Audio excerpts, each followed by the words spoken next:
tumekaa kwa matanga hapa, tunaanza kusikia nduru huko juu. 4 killed, houses torched in NYAKACH Kericho border attacks. We need to have a conversation. How are we going to develop? Najua mwaka huu ulikuwa tuongezwe mshahara. Mimi nimesema sitaki kufanya nini? Kuongezwa mshahara.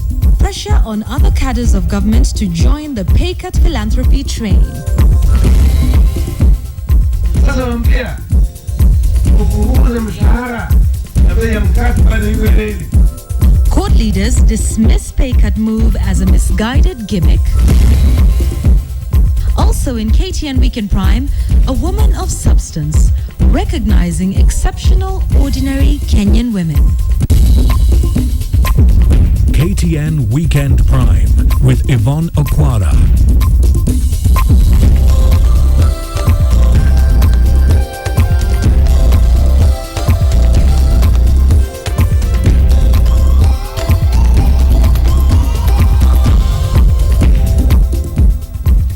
And a very good evening to you this 8th day of March 2014. Welcome to our bulletin tonight. Happy International Women's Day. I hope you are able to appreciate all the women in your life for all the various roles that they play in the various spheres of life that we've got.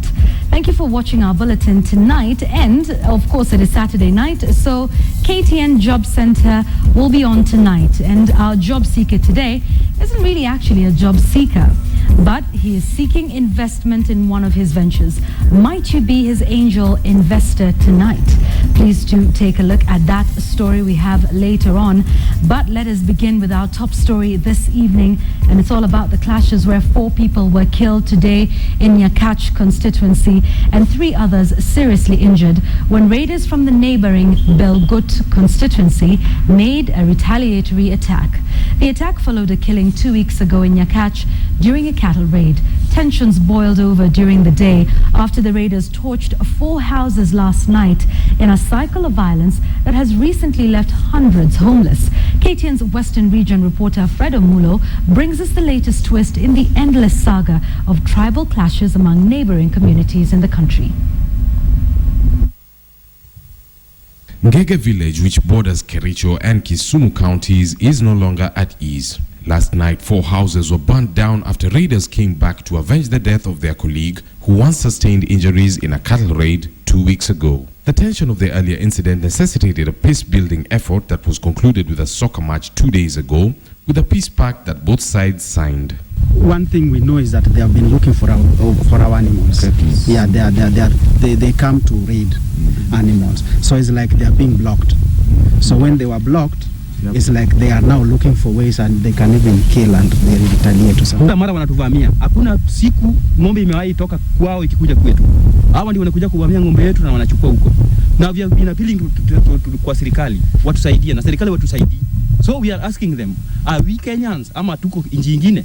The Kalenjin community on the other side says they had nothing to do with the raids, and these were mere skirmishes within the neighboring Luo community. Sisi hatuna neno. Sisi tukiambiwa kitu fanya hivi na alafu tunaona yenyewe inaleta manufaa. Sisi tunafanya.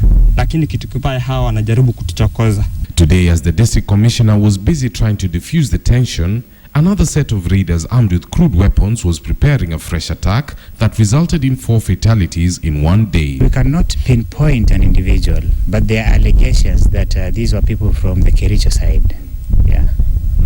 Of course, pinpointing arrest will be made after investigations have been made. It is quite sad that most of these incidences usually take place after a security meeting. That is when we get the worst attacks. As you can recall, I'm a recent victim of this, and at the time when I lost the parents, it was subsequently after a security meeting around my home. The NYAKACH-Belgut border is by far the most insecure part of Kisumu County, with cattle raids and retaliatory attacks increasingly becoming the order of the day. This is the boundary between Kericho and Kisumu County. The standoff rages with the Kalenjin community in Belgut constituency on one side and the Luo community in NYAKACH constituency on the other, with no end in sight. The root cause? Cattle theft. Reporting for KTN, I am Fredo Mulo. Let's now go to the president's statement that's got everybody talking. Pressure is now mounting on members of other arms of government to follow the cabinet's example and take a pay cut to bring down public expenditure. Deputy President William Ruto told Nyeri residents today that the government is spending too much money on recurrent expenditure, leaving too little for development. Carol Derry has that report.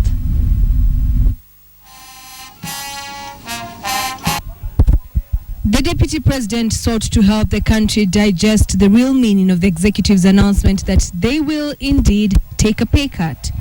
And 3 members of the legislature are now offering to join the cabinet in agreeing to a pay cut to help bring down the public expenditure. If we spend 93% of all the resources we collect on recurrent expenditure, we need to have a conversation. How are we going to develop if only 7% of our resources are available for development?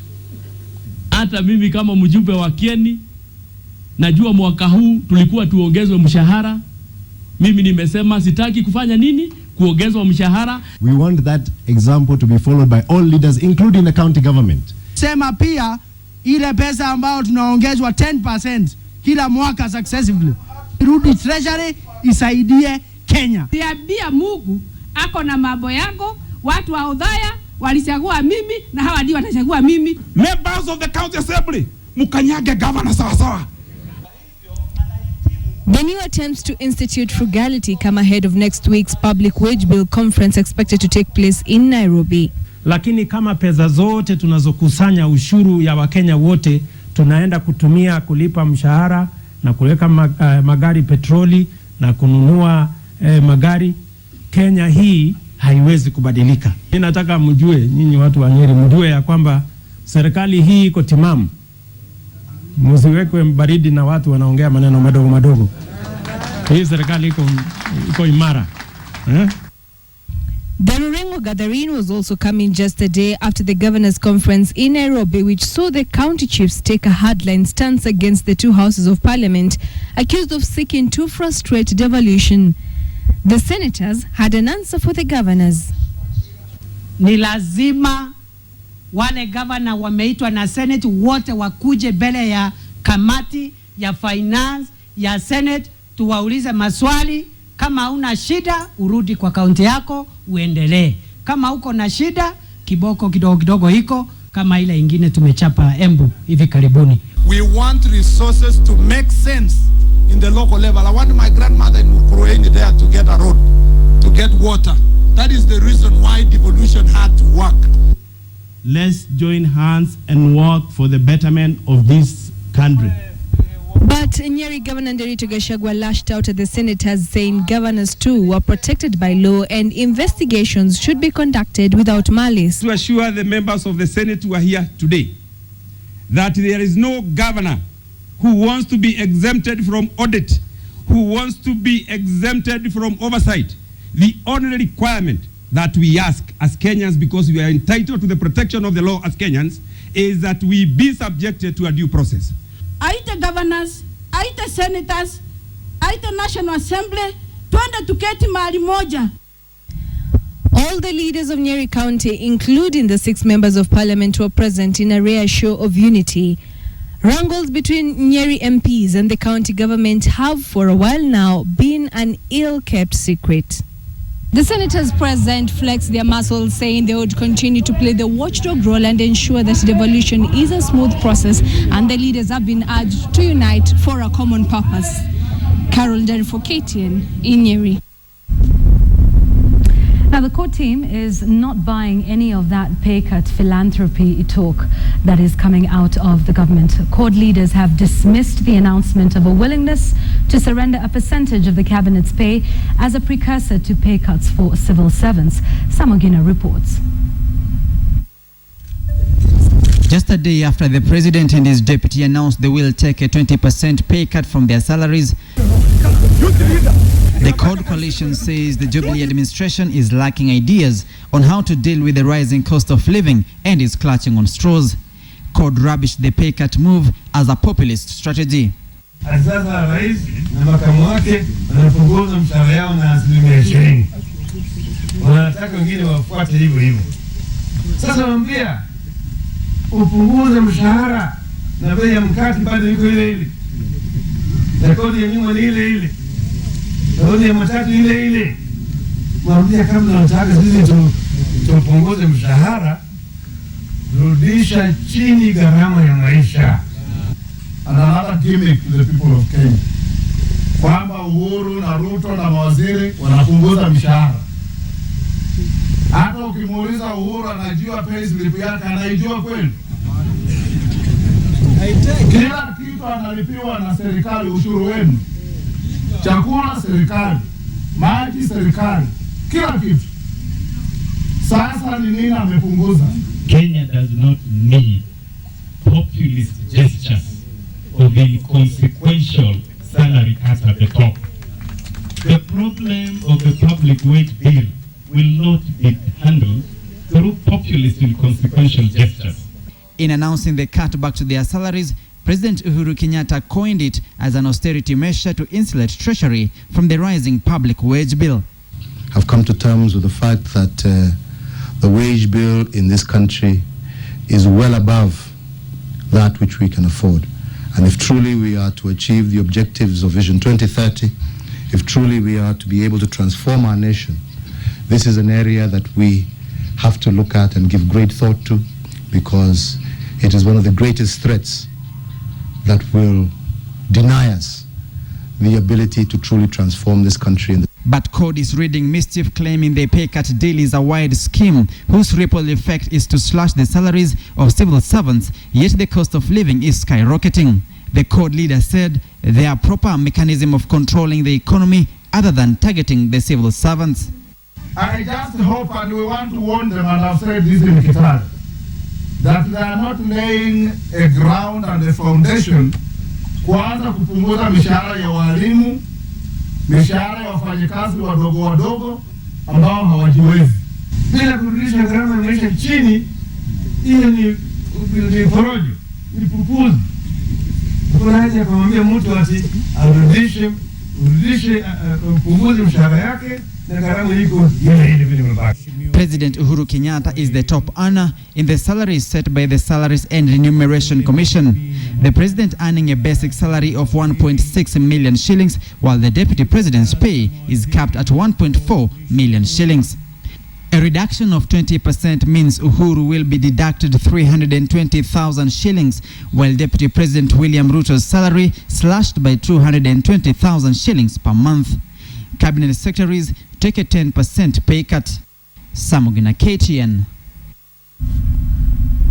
To matters devolution now, Senate Speaker Ekwe Ethuro has said the Senate is the guardian angel of devolution and those holding contrary opinion are merely spreading propaganda. Speaking in Nandi, Baringo, Senator Gideon Moi revealed that the Committee on Energy has recommended the national government to allocate 20% of profits from energy sources to respective county governments, while communities get 5% of the revenue.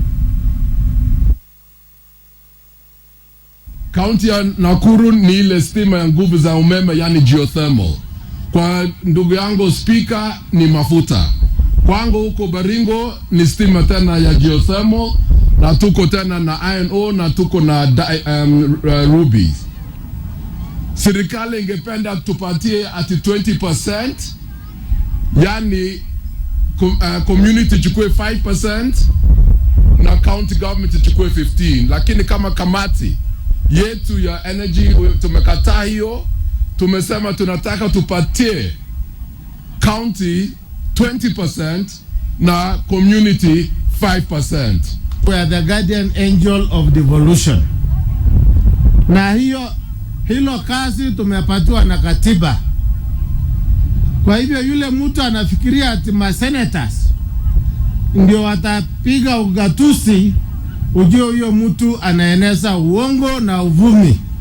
We are going to increase the resources that will go to county government, but also accountability must go hand in hand with the increase of resources. Hatutaongeza pesa tu alafu ikuje ichezewe. Right, let's switch gears now to something special, or rather somebody special, the woman. It is the International Women's Day today, and Kenyan women came out to celebrate their achievements and direct attention to their needs and challenges.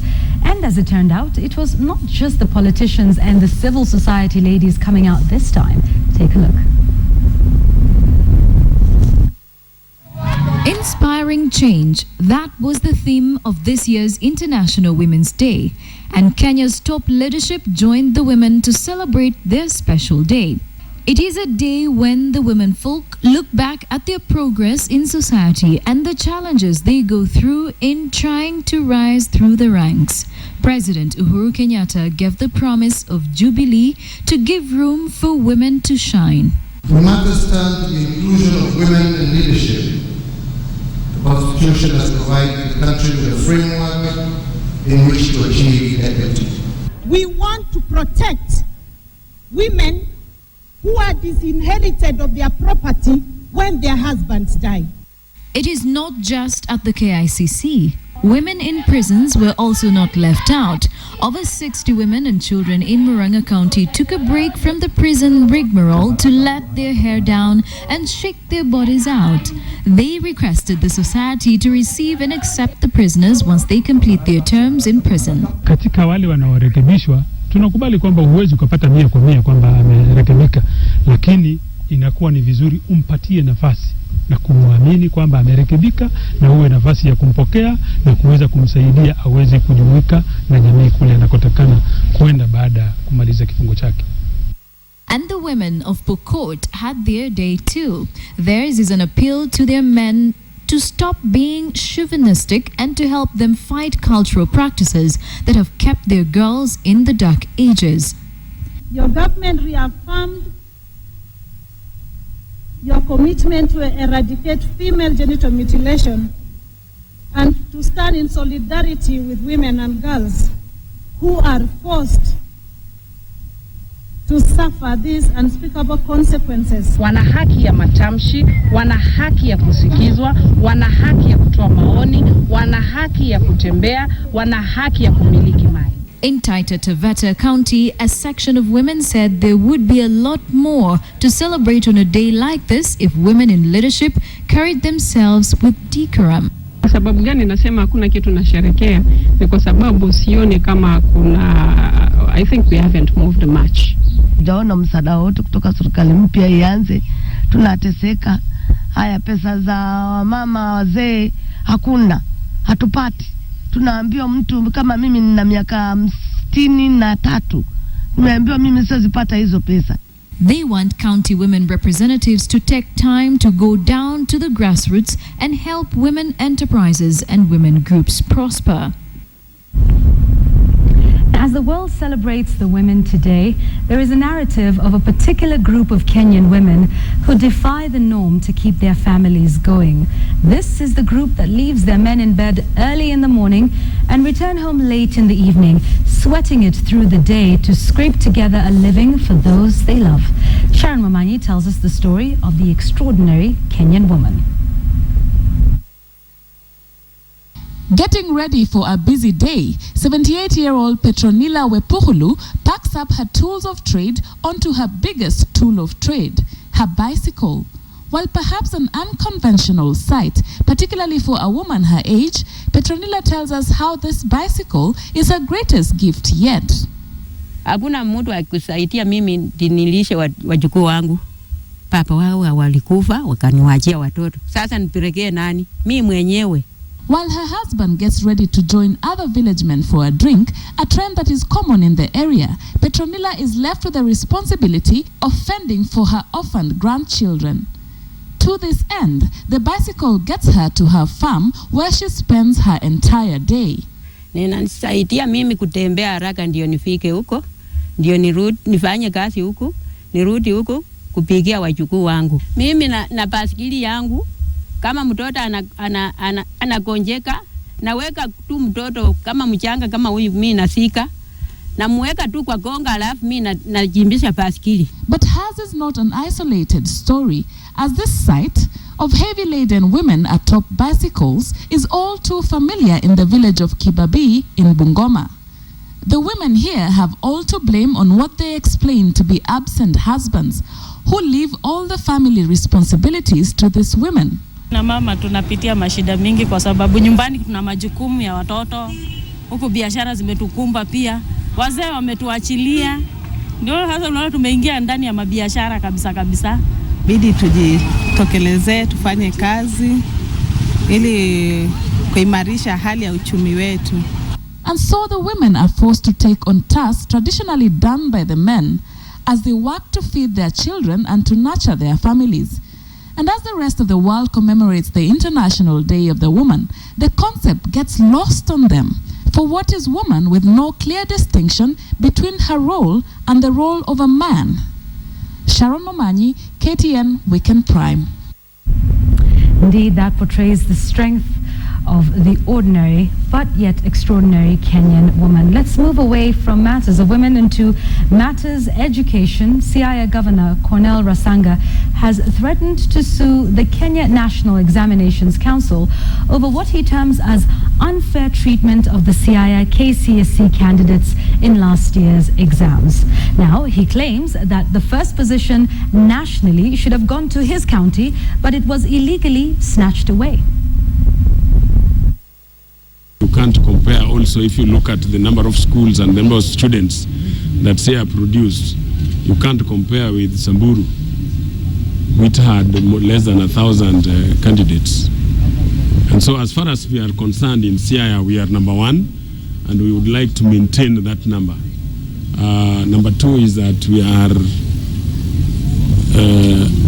going to court. We are going to court to sue Kenya National Examination Council for the unfair treatment of candidates in Siaya who otherwise did their examinations well and were supposed to have been ranked as number one.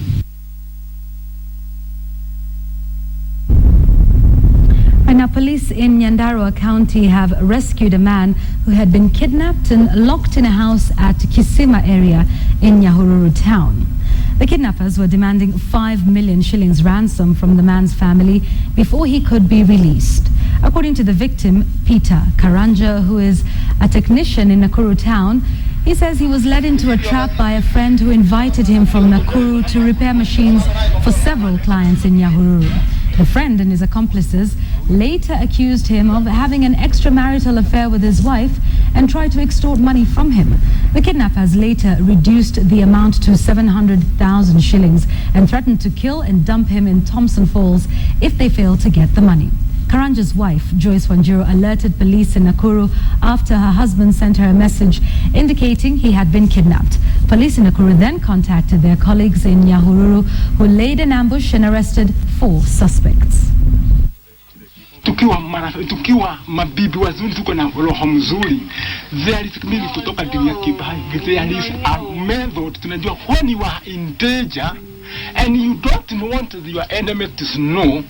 Nikamwambia fanya hivi, na nikamwambia utoe namba ya simu ya Tom. Katika ile posta alituletea inaandikwa is there any removers of difficulties is God. Tunaona vile I sketch. When we say that we as Baha'is, where anajua I am in danger. Amenitumia akaniandikia hijack, alafu akatuma ingine quick to police. Sasa nikachukua gari nikaenda mpaka Central Police Town Nakuru. We ended up into a house at the Kisima area whereby the 4 suspects were found detaining the complainant. We managed to arrest the 4, 1 woman and 3 men.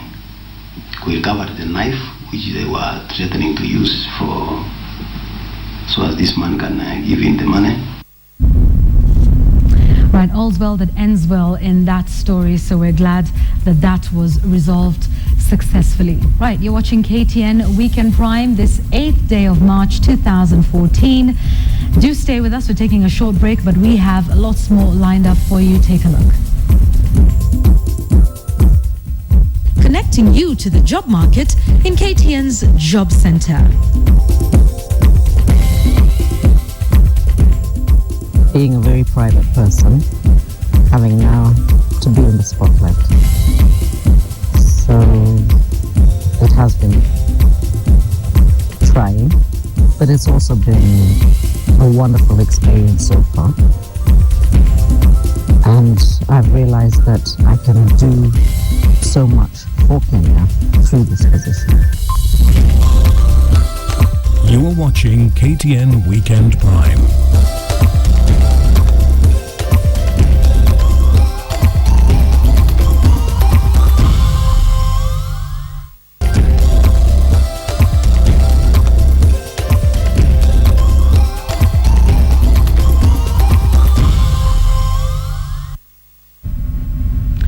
Welcome back. You're watching KTN Weekend Prime. Now, in tonight's Job Center, we have a young man who had to quit college to take over the role of breadwinner after his father passed on, leaving him a family of 7 to take care of.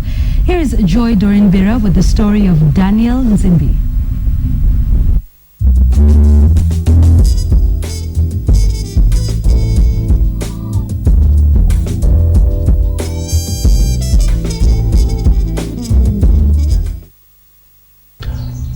I'm a self-taught artist. I was born with a talent, but I've learned the different techniques through friends and through other artists.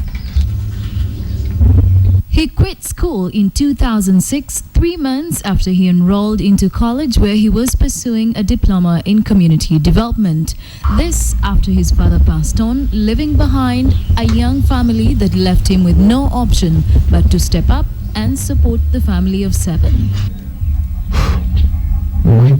My dad died of cancer in 2006, and my mom, since she didn't have a job, and we had this huge medical bill.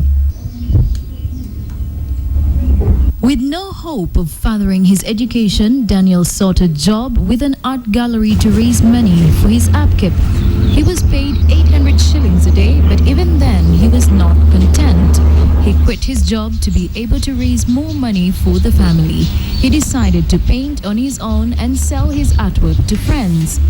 Sometimes I lack orders, sometimes I have so many orders. On a good month I can make 60,000 to 80,000 shillings.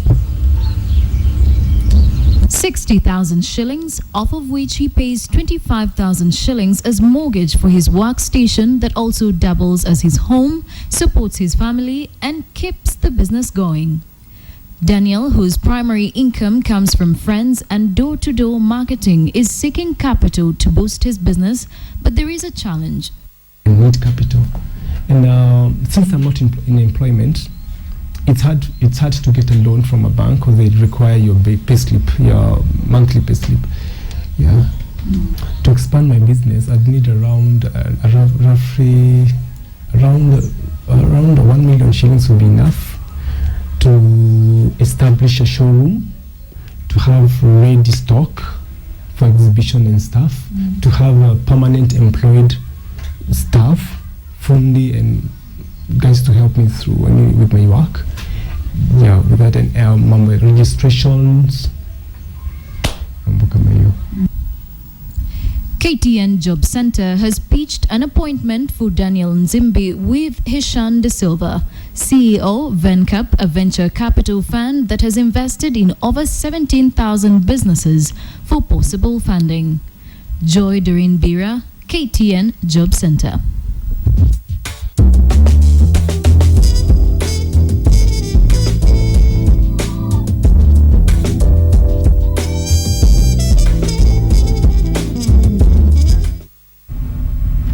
And so as you've seen in Joy's story, dance has attracted, of course, one person we're featuring on My Big Break tonight. And today, we're taking a look at Hishan De Silva, who is the CEO of De Silva Group of Companies. His accolades and achievements are quite a mouthful. Now, get this, at the age of 25, De Silva has made it to Forbes Top 30 Under 30 African Entrepreneurs and Top 10 African Entrepreneurs to follow.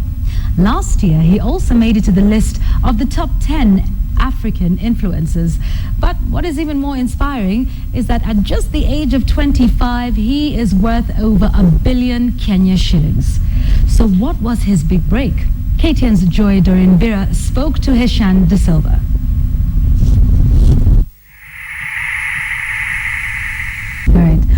De Silva, thank you for joining us on the Job Center. Tell us exactly what your story is from back then up until today. A kid who grew up in a very lucky family. We didn't have a lot, but my parents worked very hard to give us extremely good education and access to facilities that most people wouldn't have. And I threw those opportunities away. Dropped out of university, drug, alcohol, and suicide. It was the combination that led to me dropping out with straight Fs. I came back to Kenya and did get clean. After I'm 7 years and 4 months clean now. But yeah, it was a lot of difficulty, trying to find a job that pays you 12,000 shillings a month and being rejected by these. I was rejected 15 times from the jobs that I did apply to. And that just created a need that rose in me that I need to be the master of my own destiny. And I need to create any opportunities that come my way because nothing's going to fall onto my lap. Right. So what kind of services does your company offer at the moment? We finance the bottom of the pyramid, people who make $2 or less per day. The business needs to directly impact those people as well. I'm not talking about just random employment, but actually add value to people's lives. As soon as you're able to add value to the masses, you find that you're sitting on gold, and that's what we're trying to do. Great. Tell me about your big break. Well, the biggest break, the one that has eclipsed everything, was meeting my partner in Masai Mara. We got out of dinner one day, and there was this couple sitting around a campfire. And went up to them and started speaking. My mother actually was like, you have to talk to them because they looked bored. All camoed out, typical tourist looking. Went up and started talking, and he's 32 years old, and he was working at a hedge fund that was at $18 billion. And he was a managing partner over there, and he was just starting up his own one as well. Mm-hmm. And we looked at the poverty that was in Kenya and the work that we were already doing here on the ground, and he was like, how do we scale this up in a big way? Not 5, 6, 7 deals a year, but a lot of deals to impact a large number of people. How much money will you need?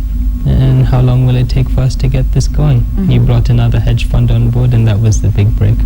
Right. So what kind of services does your company offer at the moment? We finance the bottom of the pyramid, people who make $2 or less per day. The business needs to directly impact those people as well. I'm not talking about just random employment, but actually add value to people's lives. As soon as you're able to add value to the masses, you find that you're sitting on gold, and that's what we're trying to do. Great. What is your word of inspiration to everybody who is watching, who would like to draw inspiration from you, from all walks of life? People who failed, I'm sure, could be key, knowing that your background was quite amazing, I would say. What would you say to them as a way of inspiring them to get back on track? Never accept an excuse, never give an excuse. Work very, very hard. Whatever you think is the box that you're thinking outside of, smash that box, because someone else's box might be bigger and you're still thinking inside their one. Always think as crazy as possible, but work towards it with the means and the facilities that you have access to right now. If you're just going to sit around and say that I need capital to do this and nothing is ever going to happen until I get this capital, you're going to just be sitting around forever. This world owes you nothing. You need to find a way to make it work for yourself. Final question. Does age have anything to do with it? Absolutely nothing. I think when you're very young, you have the best years with you because you have no obligations. I don't have a family to run home to. I don't have children to run home to. And this means that I have a lot more time to dedicate towards work. That being said, even if you do have a family, that's no reason why you cannot dedicate all the time that you need towards your business. But I believe if you're only going to put in 5, 6, 7 hours a day, you're not going to get anywhere. You need to really work every single day, hard and smart at what you're doing so that you can grow. Great. Well, thank you so much. Thank you. Appreciate the time.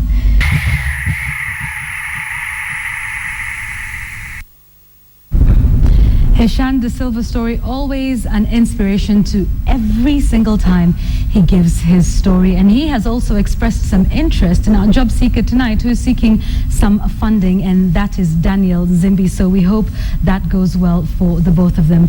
It's time now to celebrate our Employer of the Week. And of course, this week we are highlighting the work put into the books that we read every day. And we're taking a look at the publishing industry. Longhorn Publishers has been in the industry since 1993.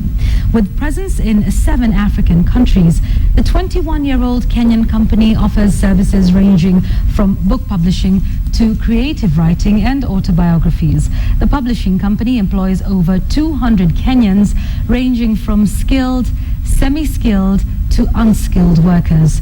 Longhorn Publishers also owns Sasa Sema that publishes books for children and young adults.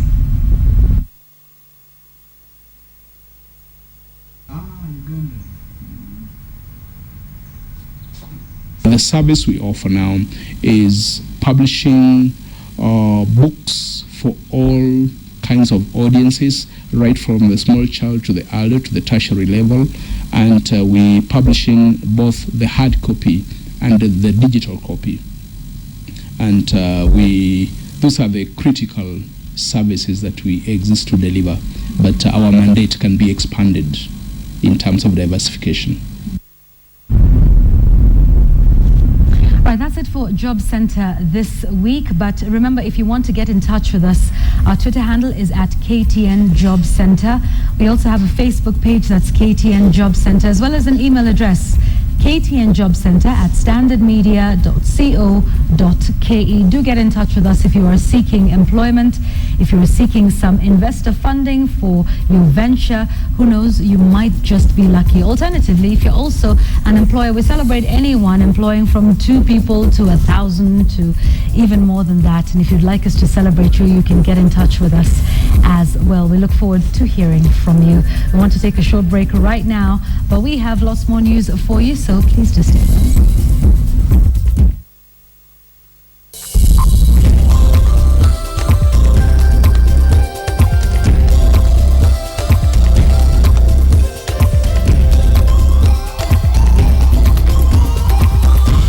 To talk sports now, and Lynn Mashira is in our sports studio tonight. Lynn, thank you for joining us. Obviously a lot to talk about, including Arsenal's ever-growing chances of winning a trophy this season, right?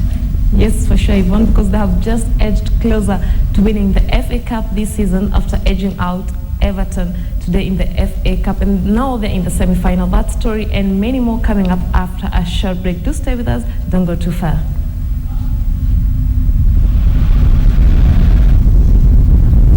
Chicks. You are watching KTN Weekend Prime.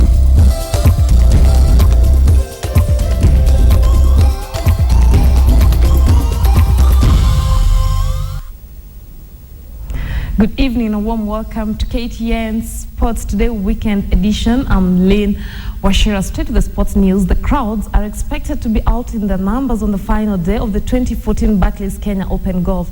That is after Greg Snow and Dismas Indiza finished in 4th and 10th position respectively. Spaniard Alvaro Velasco, however, maintained his lead, but Kenyans are still in contention going to the final day.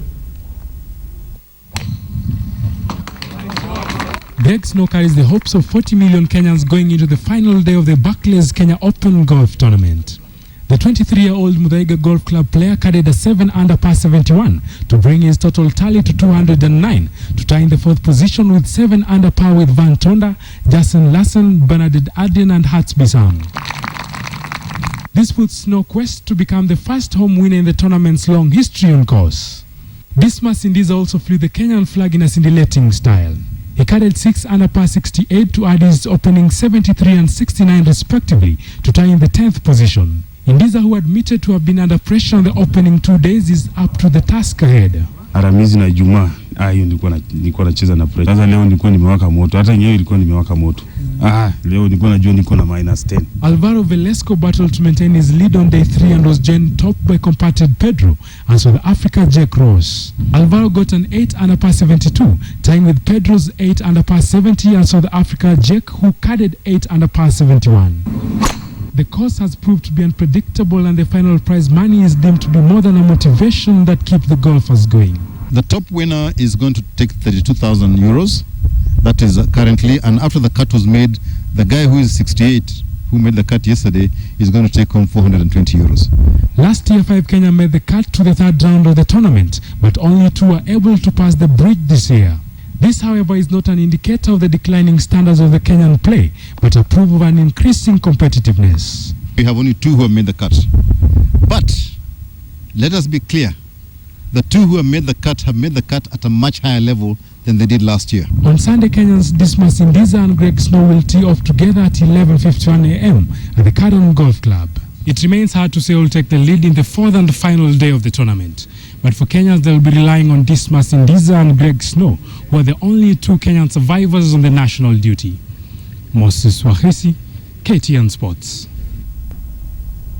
And the 2013-2014 Kenya Hockey Union League season will come to an end on 16th of April, and different teams are now in a rush to earn crucial points in the remaining matches to qualify for the playoffs. Fighting for the title remains the focus by the table leaders, while the basement sides are fighting to avoid the chop. In some selected results from Saturday's matches, Multimedia University beat University of Nairobi 2-1 in a match played at the City Park Hockey Stadium, while JKUAT edged out visiting Kimathi University 2-0. The league continues tomorrow with 6 matches set to go down at the City Park Hockey Stadium.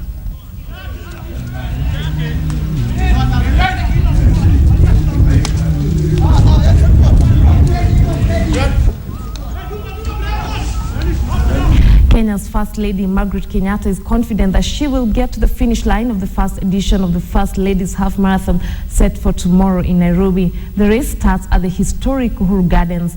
Mrs. Kenyatta concluded her training in Sagana, and the marathon aims to raise funds through the Beyond Zero campaign. The training has been difficult. I mean, the most difficult thing for me initially was getting up in the morning. But once you get past that and you're actually doing the exercise, you feel wonderful, because apart from physically feeling good, the whole team doing it for such a good purpose. We've had wonderful training, and here now in Sagana we've come for what we were calling boot camp, so we can't escape. 2-3 times a day, and yesterday for the first time we did 20 kilometers. So I believe on the 9th, slowly but surely, we're not racing it, we're going to finish it. We're going to finish it, and if we can finish that, I look forward to London. I'm sure we can finish that too. And well, that does it for tonight's edition of KTN Sports Today. I'm Lynn Washira. Do have a good night. Enjoy the rest of your viewing. But right now, I will take you back to Yvonne, who will wrap up the bulletin.